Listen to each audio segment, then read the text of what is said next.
오늘 본문을 가지고 나로 말미암아라는 제목으로 하나님의 음성을 듣겠습니다.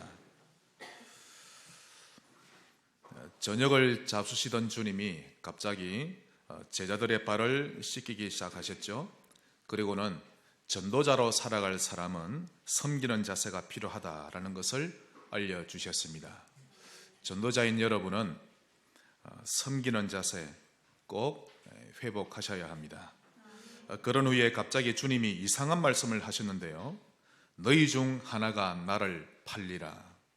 엉뚱한 이야기입니다. 이 말도 소곤소곤 하듯이 말씀하신 게 아니라 아주 뚜렷하게 강조하며 말씀하셨죠. 내가 진실로 너희에게 이르노니 라고 하시면서 너희 중 하나가 나를 팔리라 강하게 말씀합니다. 그러자 제자들이 서로 얼굴을 쳐다보면서 그가 누구지? 소란하기 시작했죠. 레오나르도 다빈치가 그렸던 최후의 만찬 그림에는 여러분 틀린 게 몇 군데 있습니다. 그 중에 하나가 의자에 앉아서 식사를 한 것이 아니라 그 당시는 로마 사람처럼 팔꿈치를 바닥에 대고 비스듬히 누워서 이렇게 식사를 유월절 만찬을 했고요. 또 식탁이 이렇게 한일자로 나오는데 아닙니다. 이렇게 길다랗게 되어 있다가 끝부분이 나옵니다. 그래서 디귿자 모양의 식탁입니다. 그래서 여러분이 저를 보시면 문으로 들어오면 식탁이 이렇게 딱 되어 있습니다. 여기 한 2명 정도 앉죠. 2-3명. 제일 처음에 앉는 자리가 일단은 사도 요한으로 알고 있습니다. 추측하기로. 그래서 그 2번째 앉는 자리가 상석이요 손님이 앉은 자리입니다. 주님이 여기 앉으셨는데 사도 요한이 주님에게 기대 있다 했죠. 누워서 자기는 예수님 품에 이렇게 딱 안겨 있는 자세를 취했던 것입니다. 베드로는 어디에 앉아 있었을까 추측을 해본 결과 이 끝쪽에 앉아 있지 않았을까 싶습니다. 왜냐하면 자기가 주님의 오른쪽이나 왼쪽 앉으려 했는데 다른 제자가 이미 차지했거든요. 원래 성질 급하니까 화가 엄청난 거 있죠. 멧돼지처럼 씩씩거리더니 제 분의 모닝에서 아마 제일 끝자리에 앉지 않았을까 이런 추측을 하곤 합니다. 그래서 이 디귿자로 되어 있다 보니까 하인들이 음식을 서빙하기에 아주 적합한 그런 편리한 구조였던 것입니다. 제자들이 수군거리고 있을 때 주님에게서 멀리 떨어져 있던 베드로가 요한에게 머리짓을 합니다. 립싱크하듯이 그가 누군지 너 아냐? 막 이렇게 머리짓으로 말을 했겠죠. 그러자 요한이 자기 등 뒤에 계신 주님께 여쭤봅니다. 주님, 그가 누구니까? 그러자 주님이 더 뚜렷하게 말씀합니다. 내가 떡 한 조각을 집어주는 자가 바로 그니라 라고 하시고는 떡을 하나 집어서 가룟 유다에게 딱 주십니다. 적나라하게 표현하셨죠. 오늘 본문 27절을 보니까요. 27절 조각을 받은 후 곧 사단이 그 속에 즉 가룟 유다 속에 들어간지라 라고 나오는데 그것을 주님은 알고 계셨던 것입니다. 그러면서 유다에게 말씀하시기를 네가 하는 일을 속히 하라 고 하십니다. 30절 유다가 그 조각을 받고 곧 나가니 밤이러라. 3년 동안 주님을 따라다녔고 또 12사도의 무리 속에서 훈련을 받았지만 결국 유다는 사단의 일에 심부름을 하는 인생이 되고 만 것입니다. 그가 나가자 주님이 남은 제자들에게 아주 중요한 말씀을 하셨죠. 오늘 본문이 너무 중요합니다. 31절 지금 인자가 영광을 받았고 하나님도 인자로 말미암아 영광을 받으셨도다. 하나님이 예수님 통해 독생자를 통해 영광을 받으셨도다. 이것이 바로 예수님이 이 땅에 오신 진짜 이유입니다. 32절 만일 하나님이 그로 말미암아 영광을 받으셨으면 하나님도 자기로 말미암아 그에게 영광을 주시리니 곧 주시리라. 하나님이 여러분을 이 땅에 보내신 것은 하나님이 영광을 받으시기 위함입니다. 여러분으로 말미암아 하나님이 크게 영광 받으시기를 바랍니다. 이것이 여러분 인생의 본질이지요. 제일 좋은 기도입니다. 하나님 나의 인생을 통해 영광을 받아 주옵소서. 잠들 때마다 그 기도를 한번 해보시기 바랍니다. 본질을 가지고 살아가는 사람하고 허울 좋게 껍데기만 가지고 살아가는 사람은 완전히 다릅니다. 여러분, 허상이 아니라 실상을 가지고 살아가는 사람은 정말 당당하고 행복한 것이죠. 복음이 완전히 끊어진 시대에 하나님이 아브라함을 부르셨고 그와 언약을 맺으셨습니다. 뭐라 하셨죠? 너로 인하여 천하 만민이 복을 얻으리라. 이것을 바울이, 수천 년이 지난 바울이 자신의 것으로 딱 잡은 것입니다. 갈라디아서 3장 29절에 나오죠. 너희가 그리스도의 것이면 아브라함의 자손이요 약속대로 유업을 이을 자니라. 자, 유업 중에 유업이 무엇인가 하면 나로 말미암아 하나님이 영광을 받으시는 것입니다. 오늘 주시는 말씀을 여러분의 것으로 굳게 잡으시길 바랍니다. 제일 중요한 설교이지 않겠나 그런 생각을 합니다. 한번 따라합시다. 나로 말미암아 하나님께 영광을. 본론 첫 번째입니다. 사탄의 일에 쓰임 받는 인생. 그런 인생 되지 마시기를 바랍니다.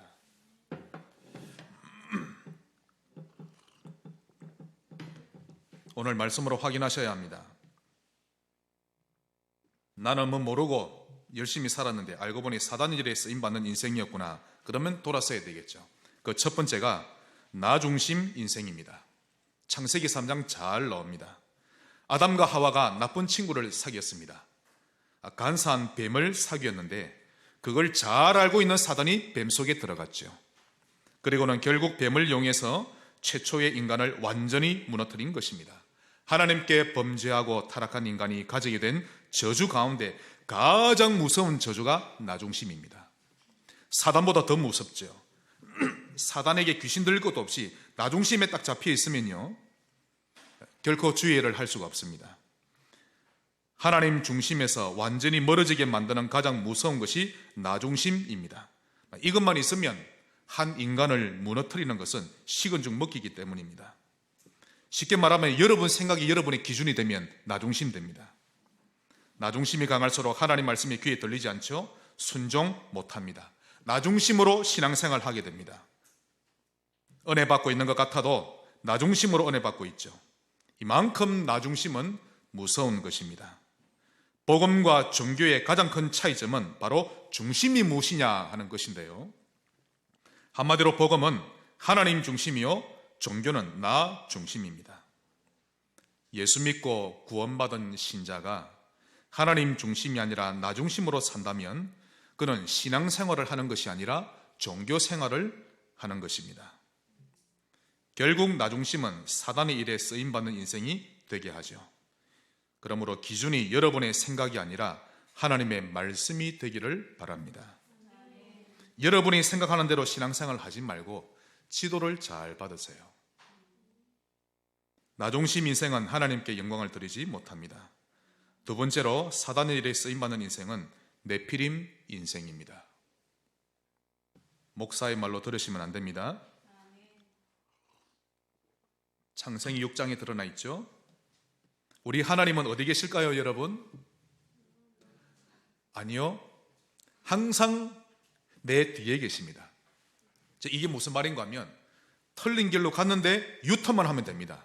돌아서면 주님이 계십니다. 잘못된 길로 가다가도 언제든지 돌아서면 주님이 계십니다. 안 돌아서니 계속 가는 것이죠. 네피림 인생, 이것은 물질 중심이요 육신 중심인데 가룟 유다가 바로 네피림 인생을 살았던 것입니다. 주님을 따라다니면서 회개 업무를 주로 맡았었는데요. 이제 돈이 들어올 때마다 주님 주머니에, 자기 주머니에 막 채워 넣었죠. 주님이 얼마나 많은 선한 일을 행하고 기적을 행하셨습니까? 어떤 사람은 많은 재물로, 어떤 사람은 귀한 것으로 많이 보온을 했겠죠.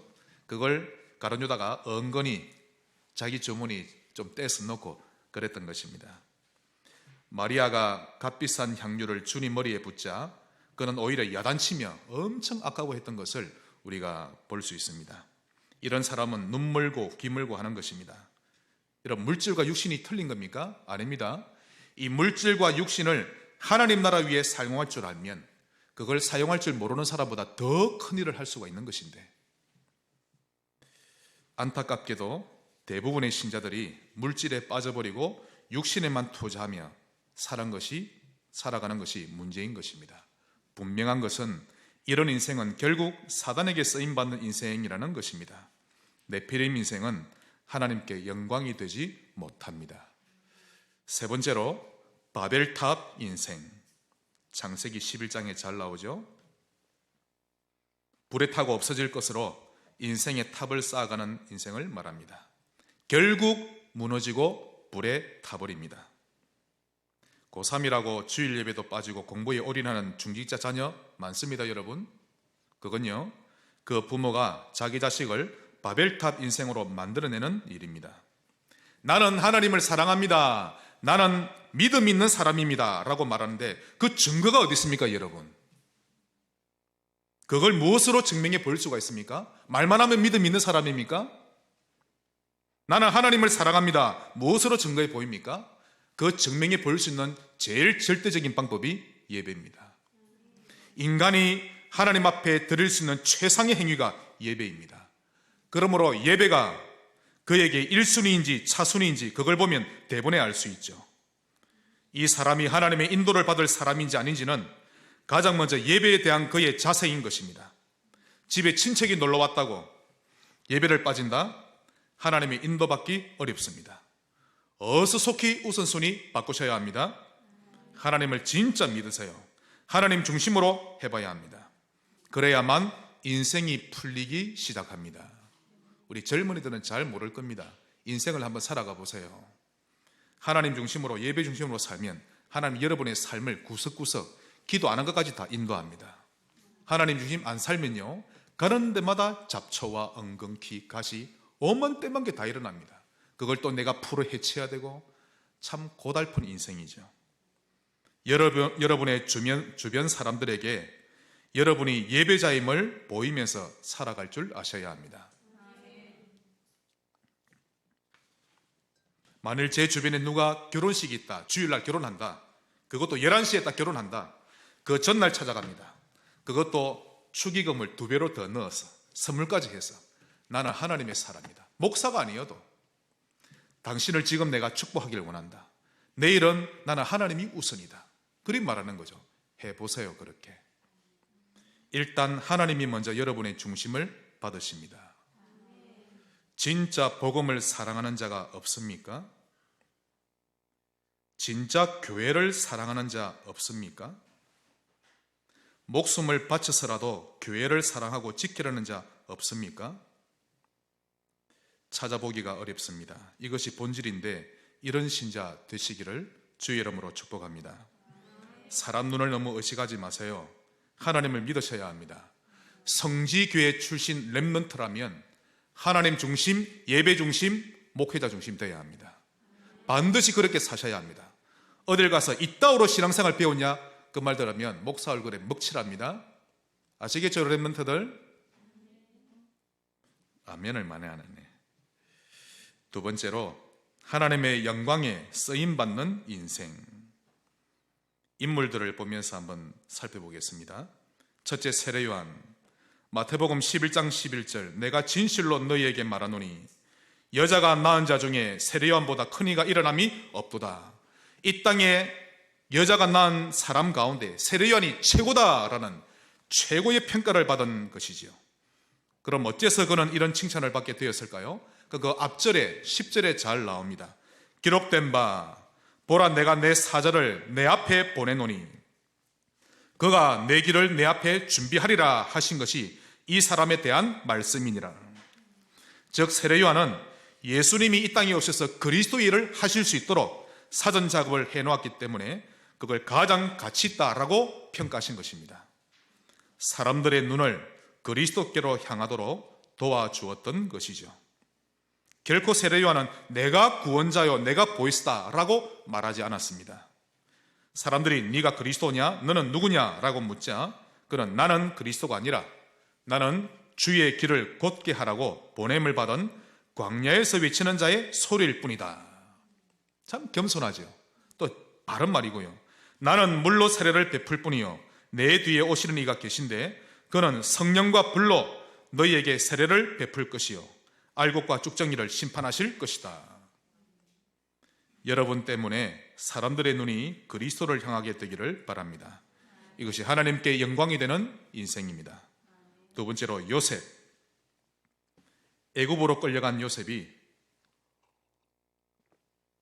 보디발의 집에 노예로 팔렸습니다. 귀한 집 도련님이었던 그가 하루아침에 노예로 전락한 것이죠. 그럼에도 불구하고 창세기 39장 2절에 여호와께서 요셉과 함께 하심으로, 노예로 살고 있는데 여호와께서 요셉과 함께 하심으로 그가 형통한 자가 되어 그의 주인 애굽 사람의 집에 있으니. 잘 보시기 바랍니다. 아버지 집에 편하게 있을 때보다 오히려 더 형통한 자가 되었습니다. 3절, 그의 주인이 즉 보디발이 여호와께서 그와 함께 하심을 보며 또 여호와께서 그의 범사에 형통하게 하심을 보았더라. 임마누엘을 체험하면 하나님께 큰 영광을 드리게 됩니다. 임마누엘, 하나님이 우리와 함께 계심이라. 주변에서 여러분을 보고 말하기를 당신을 보니 하나님이 당신과 함께 하시네요, 이런 말을 듣게 되시길 바랍니다. 또 억울한 누명을 쓰고 감옥에 가서도 똑같은 응답을 누립니다.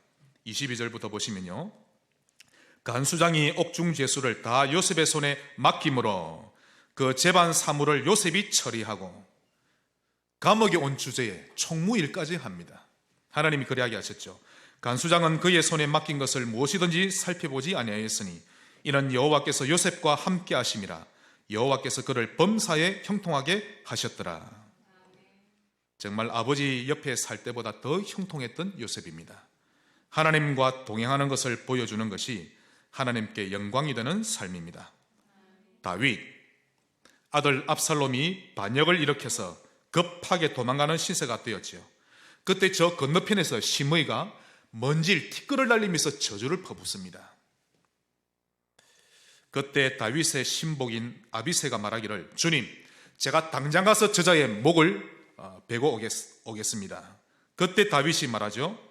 그가 저주하는 것은 여호와께서 그에게 다윗을 저주하라고 시키신 것인데 우리가 어찌 막았어야 되겠느냐라고 말합니다.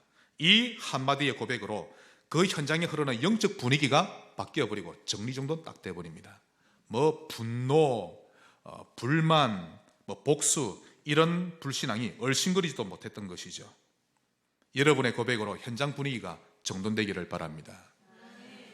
또 사울 왕에게 쫓겨다닐 때 한 10년간 쫓겨다녔죠. 그가 고백합니다.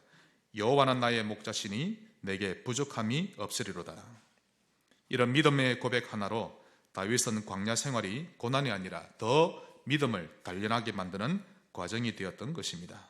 고백을 잘하는 것이 하나님께 큰 영광이 됩니다. 마지막으로 둘째 아들. 여러분 가운데 둘째 아들 되시는 분은 힘을 얻으시기 바랍니다. 마태복음 21장 28절로 31절에 주님이 비유를 드셨습니다. 어떤 사람에게 두 아들이 있었는데 어느 날 맏아들에게 오늘 네가 포도원에 가서 일 좀 하거라. 그러자 네 아버지 가겠습니다 라고 대답은 해놓고선 가지 않았습니다. 둘째 아들에게 오늘 포도원에 가서 일을 하거라. 그러자 싫습니다. 매일 안 좋은 건내만 다 시키고 그렇게 해놓고선 후에 뉘우치고 포도원에 가서 일했습니다. 그러면서 주님이 누가 아버지의 뜻대로 하였느냐, 누가 아버지의 뜻대로 하였느냐라고 물으시자 사람들이 둘째 아들입니다. 그때 주님이 말씀하셨죠. 세리와 창녀들이 맏아들보다 나으니라. 무서운 말입니다. 그 당시 유대인들은 세리와 창녀들을 큰 죄인으로 봤죠. 상종도 안 했습니다.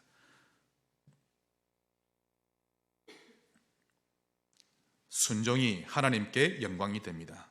반대로 불순종은 하나님께 영광이 되지 못하죠.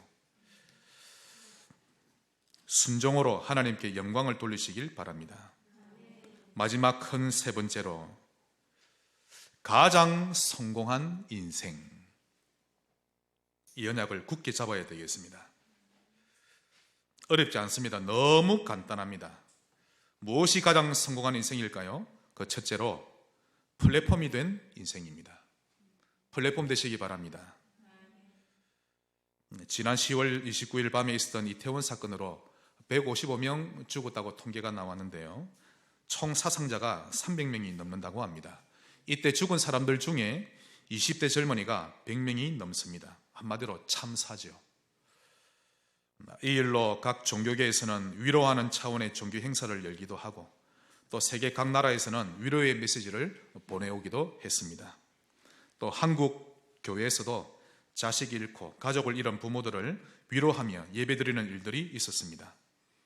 또 정치적으로 보니까요, 이번이 기회다라고 그런 심정이었는지 여당 야당 간에 상대방의 허점을 찾아내고 서로 참수하는 모습을 보이곤 했는데요, 그런 건 아무리 해본들 정확한 원인을 찾아내지 못합니다. 이번 참사의 주 원인은 이태원에 플랫폼이 없었다는 것입니다. 더 쉽게 말씀드리면 그곳에서 장사하다가 쉽게 찾아가서 복음을 들을 수 있는 장이 없었다는 것이죠. 이태원에 공중권세 잡은 자가 장난치지 못하게 하는 기도 모임이 없었기 때문에 사단이 편안하게 장난을 친 것입니다. 이만큼 말씀 운동하는 곳이 하나라도 있고 없고가 얼마나 중요한지 아십니까? 쉽게 화투치는 장은 있는데 인생의 해답을 들을 수 있는 장은 없었던 것입니다. 같이 모여서 게임할 수 있는 장은 있는데 영혼이 숨을 쉬게 해주는 플랫폼은 없었던 것입니다. 여러분이 여러분 사는 지역에 플랫폼 되어주시길 바랍니다. 이것이 가장 성공한 인생입니다. 아주 쉽습니다. 방법 하나 가르쳐 드릴까요? 여러분이 일하는 현장에서 집이든 특히 산업인들은 일하는 곳에서 점심시간에 20분만이라도 성경책을 펴서 읽기만 해도 됩니다. 누가 뭐라든지 말든지, 당신은 소설책 읽지 않냐? 나는 내가 좋아하는 책 읽는데 왜 그러냐? 누가 뭐라든지 말든지 부끄러워하지 말고, 한번 펴는 게 어려워서 그렇지 딱 펴서 10분이라도 읽는 것입니다. 사모하는 마음으로 읽고 하면 되는 것이죠. 성경책과 녹취본을 펴놓고 읽는다면 그 어떤 정식이보다 강력한 정식이도가 될 것입니다. 어느 날 시간표가 되면 하나님은 여러분에게 예비된 사람 딱 붙이십니다. 붙게 돼 있습니다. 플랫폼 되시기 바랍니다. 두 번째로, 가장 성공한 인생은 파수망대가 된 인생입니다. 파수꾼이 뭔지 아시죠? 제가 국어사전 찾아보니까 한눈 팔지 않고 경계하며 지키는 일을 하는 사람이라고 하는데요, 한마디로 망을 보는 사람입니다. 이렇게 사는 것이 얼마나 행복한 삶인지, 이렇게 안 살아본 사람은 그 행복 모릅니다. 나 혼자 살아남기에도 숨이 차서 허헉대는 사람과는 질적으로 완전히 다르죠. 간첩이 오는지 안 오는지 망을 보고, 강도가 몰래 들어오려고 하는지 경계하며 보는 것입니다. 이것이 가장 성공한 인생입니다. 여러분의 아파트에 강도가 들어오지 않도록 여러분이 파수망대 되어주시기 바랍니다. 세 번째로, 안테나로 사는 인생. 소통되게 하는 사람이라는 뜻입니다. 한번 따라합시다. 소통. 말이 안 통하는 만큼 큰 고통은 없습니다. 그래서 이런 말이 있죠. 통하지 않으면 통이 온다. 즉, 소통이, 서로 말이 통하지 않으면 고통이 온다는 말입니다. 즉, 안테나로 산다는 것은 소통시켜준다는 것인데, 여러분 주변에 남모를 사연으로 쏘가리하고 있는 사람, 큰 위기를 당한 사람, 이런 사람들과 소통이 되어주는 것입니다. 그것이 큰 위로가 되고 전도의 문이 되는 것이죠. 그보다 더 중요한 소통은 하나님과 소통되게 해주는 일이요, 또 사역자 자신인 여러분이 하나님과 소통되는 일입니다. 기도하는 사람이 안테나로 사는 인생입니다. 가장 성공한 인생 되시기 바랍니다. 우리가 육신적으로도 봉사하고 필요한 것 채워주고, 이런 육신적인 플랫폼과 안테나도 중요하지만 결국 끝까지 남는 것은 영적인 플랫폼 파수망대 안테나가 남는 것입니다. 이 육신적인 도움도 꼭 필요하지만 한계가 있죠. 결정적인 부분에서는 전혀 도움이 되지를 못하는 것입니다. 미국 프로야구 선수 중에 클레이턴 커쇼라는 선수가 있는데요, 아시는 분은 아실 겁니다. 믿음이 좋은 사람으로 유명하죠. 그가 메이저리그 데뷔할 때부터 지금까지 줄곧 LA 다저스에서만 뛰고 있는 선수인데요, 최고의 투수에게 주는 사이 영상을 3번이나 받았습니다. 놀라운 일이죠. 그리고 연봉도 미국 프로야구 선수 중에 1위를 할 만큼 높은 연봉을 받기도 했습니다. 그래서 기부하고 구제하는 일도 상당히 많이 하고 있는데, 그 중에 한 가지가 그러니까 투수다 보니까 삼진 아웃이 뭔지 아십니까? 스트라이크 3번 시키면 타자를 아웃시키는 겁니다. 그러니까 삼진 아웃을 한 번씩 해낼 때마다 $500씩 적립해서 한국 돈으로 한 5, 60만 원 정도 되죠. 그것을 잠비아 아이들에게 기부하기로 결단하고 지금까지 실천하고 있습니다. 그러니 사람들이 환호를 합니다. 삼진할 때마다 이야, 사람들을 도와주구나. 그뿐만 아니라 휴가 시즌이 되면 다른 선수들은 애인 데리고 여행을 떠나거나 휴식을 즐기는데 그는 자신이 후원하고 있는 나라에 직접 가서 더 많은 돈과 육신적인 봉사활동으로 자원봉사하며 그 시즌을 보냅니다. 심지어는 결혼하고 신혼여행까지도 잠비아로 가서 아내와 함께 구제사업을 하기도 했습니다. 이런 일을 지금까지 끊임없이 해오고 있는데 그렇게 한 지 수년이 지난 후에 그가 고백하기를 내가 저 가난한 나라에 그동안 들였던 돈의 액수만 해도 사실 엄청납니다. 그런데 시간이 지나면 지날수록 저 나라에 진짜 필요한 것은 돈도 봉사활동도 아니라는 것을 깨닫게 되었습니다. 저들에게 진짜 필요한 것은 오직 예수 그리스도가 진실로 필요합니다 라고 고백하는 것을 제가 들은 적이 있습니다. 그때부터 그는 학교와 고아원을 본격적으로 짓기 시작했고 그것을 통해 복음 전하는 것을 전념하기 시작했던 것입니다. 여러분의 인생이 플랫폼 파수망대 안테나 최고의 인생 되시기를 주의 이름으로 축복합니다. 말씀의 결론을 맺겠습니다. 여러분의 인생을 모래 위에 지은 집이 되지 않도록 주의하셔야 합니다. 인생을 실컷 살아왔는데 죽음을 앞에 두고 뒤를 돌아보니 내가 헛살았구나 라고 여기신다면 얼마나 허탈하겠습니까? 반석 위에 지은 인생이 되시길 바랍니다. 랩런트들 지금 이 30대 때 눈 2번 감으면 금방 40, 50대입니다. 또 2번 더 감으면 60, 70 되겠죠? 한번 눈을 깜빡깜빡 해보세요. 감이 안 잡힐 겁니다. 정말 인생 금방 지나갑니다. 그런데 중요한 게 10대, 20대 때 무엇 위에 내가 인생을 쌓아 올렸는가, 그게 어른되어서 좌지우지합니다. 여러분의 삶에 내피림 많이 쌓지 마세요. 한 살이라도 더 어릴 때 빨리 유턴하시기 바랍니다. 하나님 중심, 예배 중심, 말씀 중심으로 사세요. 교회 중심 되셔야 하고, 교회 중심은 목회자 중심입니다. 그렇게 사시기를 바랍니다. 반석 위에 지은 인생, 그렇게 되려면 어떻게 하면 될까요? 첫째로 말씀 위에 굳게 서야 합니다. 따라합시다. 말씀 위에 일주일 내내 강단이 흘러야 합니다. 주의 이름으로 축원합니다. 강단이 흐르게 하세요. 목회자의 말에 순종하시기 바랍니다. 풀은 마르고 꽃은 시듭니다. 영원한 말씀 위에 서시기를 바랍니다. 1970년, 80년대에 있었던 일인데요. 어느 의류 공장에서 공장장이 아침 조회 시간에 여직원들에게 말했습니다. 만일 일하다 실이 얽히면 나를 불러라. 너희들 실력으로는 풀지 못한다. 그건 숙련된 내가 하면 쉽게 풀 수 있으니까 반드시 나를 불러야 한다. 이 말을 조회 시간 때마다 자주 말했다고 합니다. 그리고는 직원들이 열심히 일하고 있었는데 한 직원이 일하다 잠시 졸았습니다. 그때 실이 얽혀서 기계까지 멈춰버렸습니다. 그러자 그 직원이 얽힌 실을 풀어보려고 안간힘을 다 쏟는 거 있죠. 하지만 점점 더 많은 실이 얽혀버리고 말았는데 결국 공장장에게 연락해서 도와달라고 요청했습니다. 공장장이 달려와 보니까 더 엉망진창이 됐거든요. 크게 화를 내었습니다. 실이 얽히면 당장 내게 보고하라고 했는데 왜 시키는 대로 하지 않았냐. 그러자 그 여직원이 오히려 더 당당하게 말합니다. 저도 나름대로 얼마나 애쓰며 최선을 다했는지 아세요? 이런 걸 보고 적반하장이라고 합니다.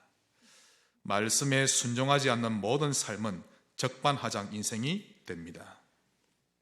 여러분이 한 주간 동안 강단을 흐르지 않으면 목사에게 죄송합니다 할 줄 알아야 합니다. 하나님 앞에서도 그리 할 줄 아셔야 되고, 말씀이 흐르기를 바랍니다. 우리 스스로 판단해서 우리가 알아서 살아가는 것이 아닙니다. 우리 힘만 믿고 살아가게 되면 결국 헝클어지고 얽히고 뒤죽박죽 되는 것이 우리 인생인 것입니다. 하나님의 인도 받으시기를 바랍니다. 그 하나님 인도 받는데도 원리가 다 있습니다. 잠언 3장 5, 6절 뚜렷하게 말씀하셨죠. 너는 마음을 다하여 여호와를 신뢰하고 너의 명철을 의지하지 말라. 범사의 그를 인정하라. 그리하면 너의 길을 인도하시리라. 마음을 다하세요. 여호와를 신뢰하는 겁니다. 여러분의 명철을 의지하지 말고 범사의 그분을 인정하는 겁니다. 말씀 위에 굳게 서시기를 바랍니다. 사도의 가르침 받는 것을 잘 하시기 바랍니다. 설교 말씀을 여러분이 재해석하지 말고, 중고등부는 우리 장로님 설교하신 걸 재해석하지 말고 그대로 받아들이세요. 인연주일학교는 우리 집사람 현재 설교하고 있는데 그대로 받아쳐야 합니다. 우리 두 사람은 잘 아실 겁니다. 한 주간 동안 이 말씀이 내내 흐르거든요. 메시지 해야 되니까. 설교 안 할 때와 할 때 완전히 다를 겁니다.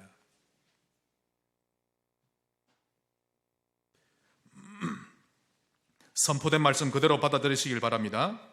여러분, 성지교회 강단은요, 이제 들리는 말로는 참 어렵지 않다, 이 교회의 설교는 참 쉽다라는 말을 제가 듣곤 합니다. 자화자찬인지 모르겠습니다만은 선포된 말씀 그대로 믿고 순종하면 됩니다. 결론 두 번째로, 이 모든 것을 기도로 누리세요. 기도가 없으면 말씀 흐르지 못합니다. 받은 말씀을 듣기만 하면 한 귀로 듣고 한 귀로 흘러버리게 되죠. 여러분이 기도하면서 다시 한 번 더 말씀을 보며 되새기는 것인데, 그때 말씀이 각인되고 뿌리 내리고 체질되어집니다. 아침에 5초 기도할 때는 항상 강단 말씀 속에서 여러분의 그리스도를 찾아내고 그분을 향해 고백을 드릴 수 있어야 합니다. 그런 모습을 새 가족에게 보여주세요.